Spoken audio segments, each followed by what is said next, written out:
I believe that food is the conduit to love and to show people that we really deeply care about them and their success, and that every time we do the opposite, it is the opposite. It's disrespecting people.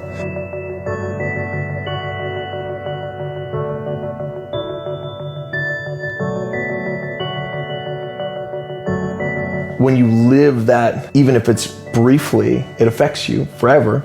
Because when you are in that, it's the loneliest place in the world, but also you feel like everybody thinks you're garbage.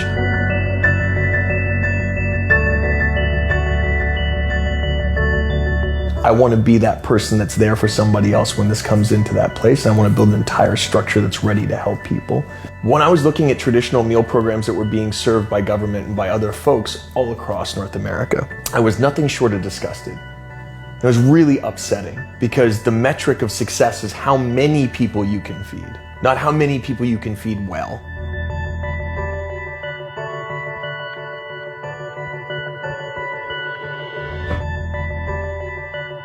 Somebody says, hey, can I have some money because I'm hungry? Which happens all day, every day in every city that we know of. Most people ignore them, most people won't talk to them. So instead of pretending that that's not a thing, that people don't ignore and they don't give money, I just asked everybody why they don't give money. And they said, I don't give money because I don't trust people with it that I think they'll use for drugs or alcohol. Now that bias sucks, but it's real. So we have to address it as real.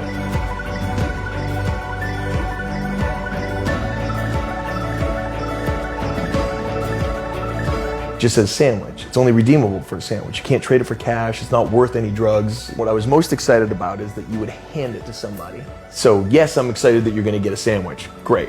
You're hungry. You have a place of inclusion you can go to. That's really cool. I'm way more excited that you're going to talk to somebody who's feeling super isolated and street entrenched.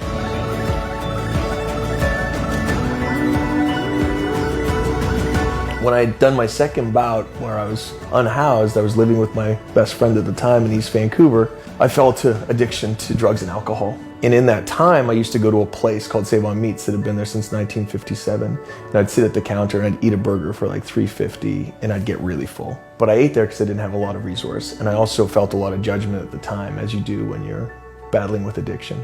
And in that space were cops, cons, everybody in between. And it was one of those rare places where that occurs in this day and age.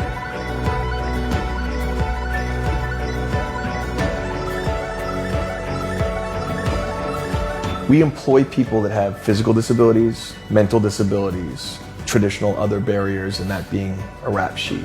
Somebody's made bad decisions in their life. I've made a bunch of them, and I've worked my way out of them. We don't look at any of that as a hindrance. We look at it as a diverse ability or something that you could actually bring to the job that's more important.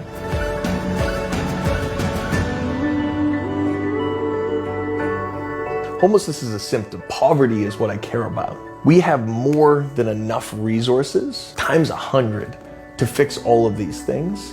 They're just going to the wrong places. We just have to be smarter. We just have to.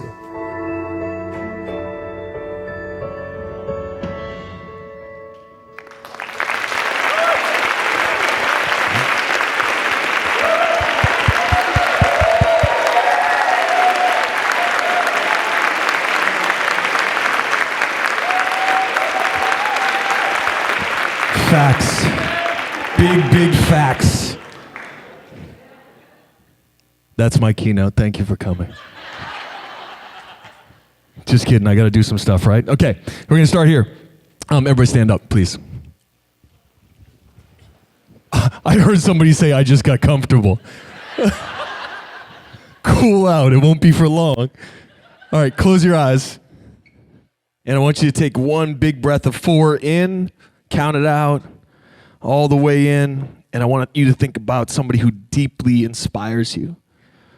Now exhale. Feel into your fingers and your toes. You're a miracle. Back in one more time. And I want you to make a contract with yourself to contact that person or send them love if they passed. And exhale. All right. Eyes back up here. Great. Sit down. Especially you who that's uncomfortable. My God. Okay. So, this is a question that I ask myself a lot too, and it changes I've got 5 new heroes as of this morning, so that's pretty cool. Can we give everybody who spoke this morning a round of applause, please? 'Cause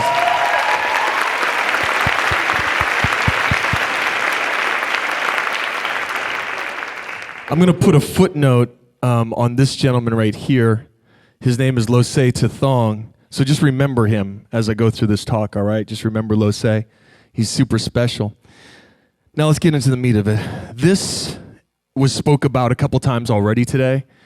This is so important. Convening is the thing that I care most about right now. Getting with people. Isolation is literally killing people every single day, right? We are the single most connected generation that's ever lived. We live in our phones. We live online. And we're also the most disconnected. And that isolation is causing so much pain. So whatever we can do, why I care about this so much, is because we get to be with each other.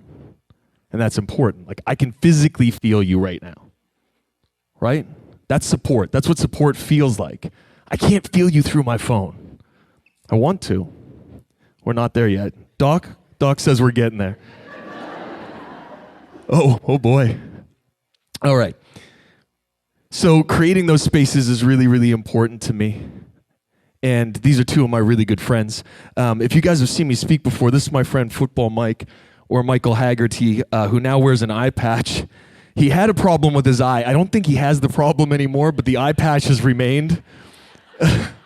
We all got style. We do our thing. I got bracelets. He's got an eye patch. The gentleman in the center is named Justin Van Westen. Justin was street entrenched and an opioid addict for 7 years. For 4 of those years, he was entrenched with his partner, and her name is Una Krigg. And both of them are recovered. They have a beautiful family. And Justin inspires the hell out of me.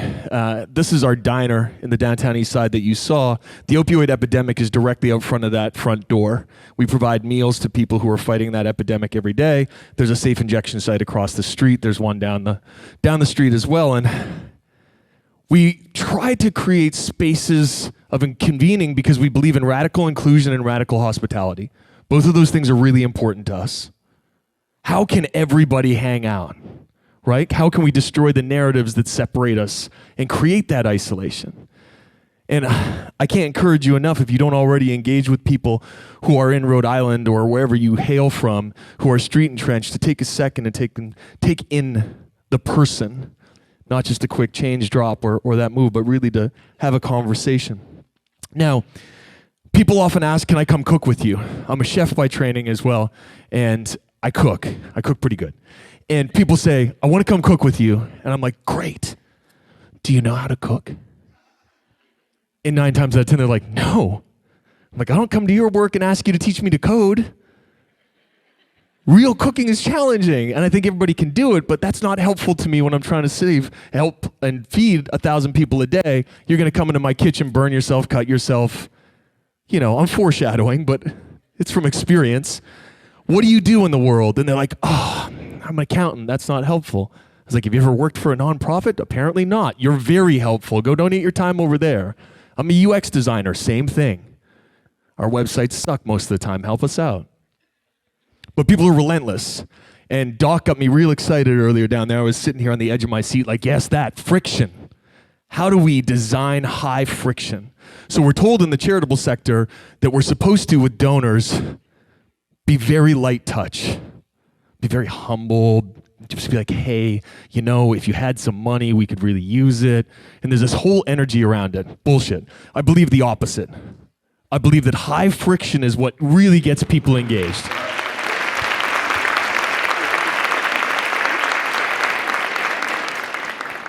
He agrees. I've been dying to do that all day. So those same people, they volunteer, they come back, and they're like, I really want to cook with you. I'm like, okay, it's going to be really expensive. So I created this thing called Plenty of Plates. You give me $5,000 or my charity, and then we provide, out of that, it costs us about $4 to $6 on median to make a meal. We make a whole bunch of meals. You feel great, but what you have to do is come in 3 o'clock, put your scrubs on, cut onions, cut potatoes, you know, the fancy stuff that cooks do all damn day. And then you stand and you eat your meal, and then you quickly change, get your sunny disposition on, set the tables with flowers, candles, menus, dim the lights, set the music, and welcome 75 people from my neighborhood in for a fine dining experience. And it takes you about 10 hours. And at the end of it, you're exhausted and you leave me $5,000. So that's a good pitch, right? I'm like, nobody's ever gonna do this. We have to close our diner 3 nights a week right now, burgeoning on 5. Because people want to be involved, they want to be engaged, they want to help. Doctor number 1 today said, there's some bad people in the world. I've been to the darkest corners of it, and I've met broken people, but I've yet to meet a bad one. So, Justin sends me this email about Plenty of Plates. All right? And when you design something that's really beautiful, you never know what's going to happen with it. And that's great about iterative process. One of my other hats is I'm a professor of innovation, can't say it, can't be it, at the University of Southern California. And I teach the doctoral and social work program. And I'm always talking about what the consequences are. What might happen is beautiful, not scary. So Justin wrote me this email, and I'll read it to you if you're not in the front row. It says, hey, Mark, I just want to say thank you to you and your team for being absolutely amazing and supportive of the community. This is not the point of the email. I'm working on looking at what it means to honor relationships for those in the community. Relationships are not honored, especially in our homeless population. I remember when Una, you remember his wife that I was talking about earlier, and I started our relationship and never had a date for the first 4 years. So where I'm going with this is that I have 3 couples coming to Plenty of Plates tonight, and this is a game changer for these people being honored in their relationship. So thank you so much for building the capacity and making the space in this community. What? What? Wait. This looks like this. It looks like this. There is no us in them. There's only us. And why wouldn't you be going on a date? Just because you have a financial crisis that you're dealing with doesn't mean you don't want to honor your relationship. Build things, beautiful stuff happens. This is real. Doctor number 1 also said this today. I have mental illness. That's not anything I'm ashamed of. It gives me my superpowers, allows me to be more creative, to question what I'm doing consistently, and I'm proud. I'm one of 25% on the planet. It's pretty cool. I'm 1 in 4. I have a community. It's giant. That means it's normal. And sometimes it makes me feel like this. And also, because it is, so I'm not losing my mind. But I'm always looking for this. Something to genuinely believe in. And I look for cues and I look for magic. And I'm not a religious person yet. I'm still waiting for that moment. But I'm deeply spiritual. And I believe that things happen for a reason. And Matt and Jeff are one of those reasons in my life for sure. And I'm going to share one of these with you. And then we'll get close to wrapping it up. I pay so much attention. I'm a sober guy too. I'm recovered. I pay so much attention to serendipity. And I run into people everywhere. Right? And it's not just because I know a lot of people. Like there's 7 billion of us. That's crazy. I run into people at airports. I'm like, why are you in my life right now? I'm going to stop and miss this flight. What's going on? And I pay attention to things like that. We do a dinner series called the Greasy Spoon Diner.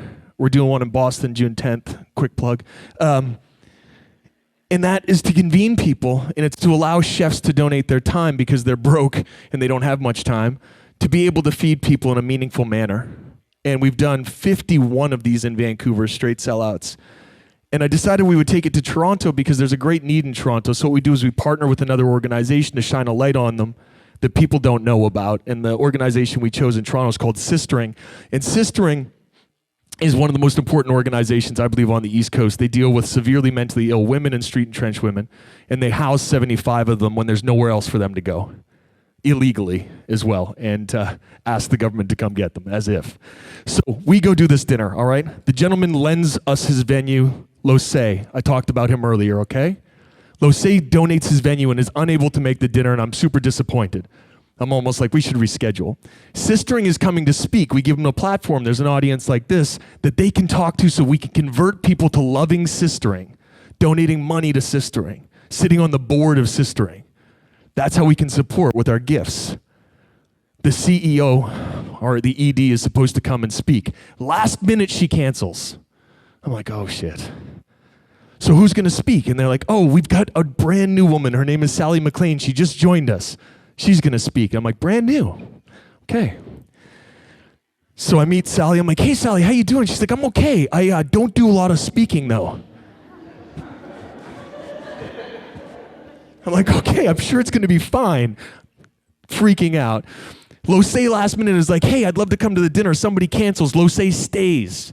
He brings some of his team from Propeller Coffee. They sit, they stay. Sally gets up to speak, and I'm standing about here, as you can see in the picture, right? That's called support.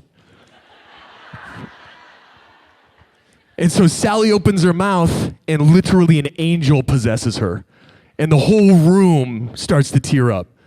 I don't even remember what she said, but I do this talk. It was that good. And so I'm like, oh my God, what am I going to do? So I go and I take the mic. Like, thank you, Sally. And then I'm crying. I'm like, I need a minute. So I run out back to the kitchen, and Losay comes running in behind me. And I was like, maybe you didn't hear me, but I just said, I need a minute.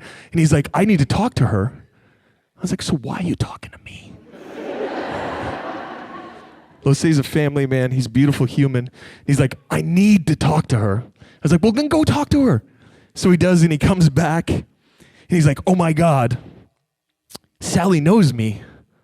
I was like, yeah, you're pretty famous. You run this coffee roaster. You're an amazing guy. He's like, no, dude, different. When I was a kid, I was a refugee. He never told me this story. In India, and Sally held me. These two had never met before. She wasn't supposed to speak. He wasn't supposed to be there. There's 7 billion people on the planet.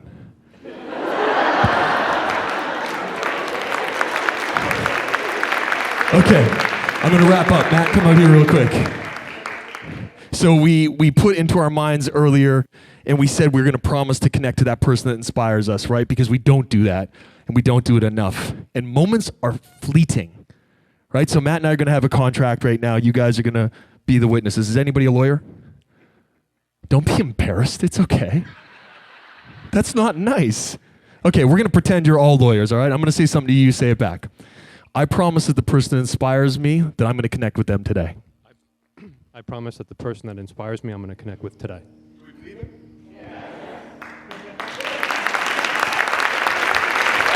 Everybody stand up. This is it. Turn to somebody you don't know and share those exact same words. That's a contract.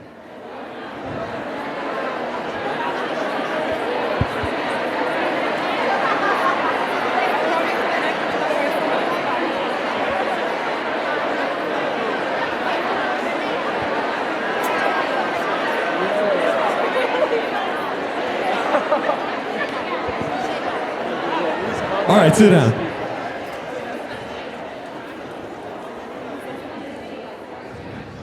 That's a social contract. Now, social contracts, while not legally binding, because I've tried it in court, really are binding for the soul. So when you see that person next, because you're going to, maybe at LaGuardia, maybe at the circus, who could say, maybe at one of my dinners, June 10th, look at that person in the eyeballs and be like, how'd that go? How'd it go? Keep each other beholden. This is a quote from one of my favorite people ever, and I'm going to read it to you. It says, compassion is the ability to feel somebody else's suffering, to empathize, but most importantly, it's the hope that you can do something to alleviate that suffering. That was said by this guy. Also this guy. We love him. We miss him very much. When things get darkest, we must be our brightest. We must love our hardest. That's me. Thank you.